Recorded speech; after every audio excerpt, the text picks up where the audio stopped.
What is Mumford and Sons Delta? What is Mumford? So we're sitting in the room, ironically enough. I know who Mumford and Sons is. Yeah, so Mumford and Sons in Andrew McMahon had a music release this past week. I know that's weird to hear. Andrew McMahon in the Wilderness is the other one we'll talk about here in a second. So Mumford and Sons, my wife Heather is a huge fan of Mumford and Sons. When they came out, they were extra Scottishy and they were extra mandolin and kick drum and very folksy.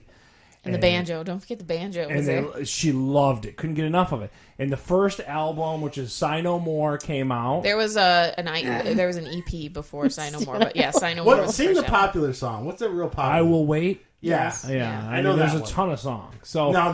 Not a ton. There's but only hold two on. popular ones. You're gonna Mabel released like every... The second Mumford and Sons won Album of the Year at the Grammys. So there's hit after hit after hit on that one. I think you're rewriting history what you think the Mumford and Sons really are. But the point was, after the second album that did huge... after that second album, though, they just blew up their sound. So she loves this. No more banjo. They got rid of all the folksy stuff and broke out like electric instruments and all this stuff for a third album called Wilder Mind.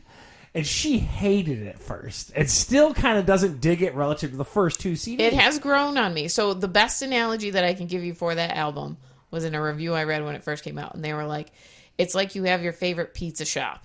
And then you go to the pizza shop, and it's the same name and everything, and you show up, and it's like... Yeah, Rosie D's. Yeah, they're like... And then you show up, and it's plumbers, and they're perfectly good plumbers, but they're not your pizza shop that you wanted to be there.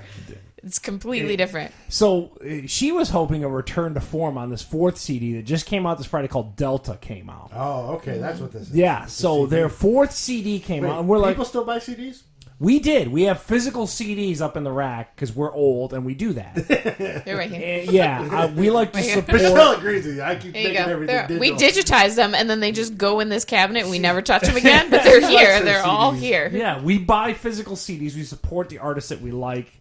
We bought Delta at Target, had a few extra tracks through Target. Because, again, it's a band that's huge and Steve can deny all he wants to. But Mumford Michelle, and am I Sons hitting huge. your leg? I thought I was hitting the futon. I'm like stroking your butt. I'm sorry. You got my hip, but that's all right. She's like massage. So the problem was, this fourth album, she was hoping for a return to form. It didn't even need to be hardcore return to form. It could have been somewhere in between Babel and Wilder Mind. Dude, nowhere close. And then this one doesn't even have... It's like she called it like a weird techno beat in behind all the songs. It's not that fast. It's super slow. Every single song is really slow. It's weird. It's weird. So that was a big...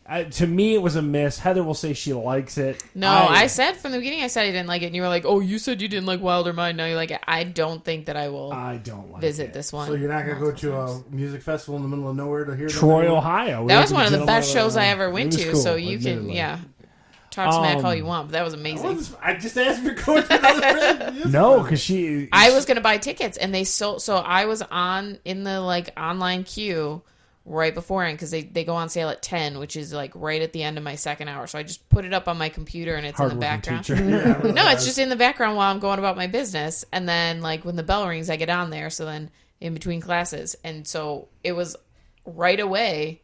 And the best ticket I could get was probably like $500 for like the best seat, and I was like, "This is a band that no one likes," according to Steve. I'm not doing that. Just so you know. And then by the end of the day, when I checked again, they were like sold out except for the nosebleed section. So I was like, "This is ridiculous."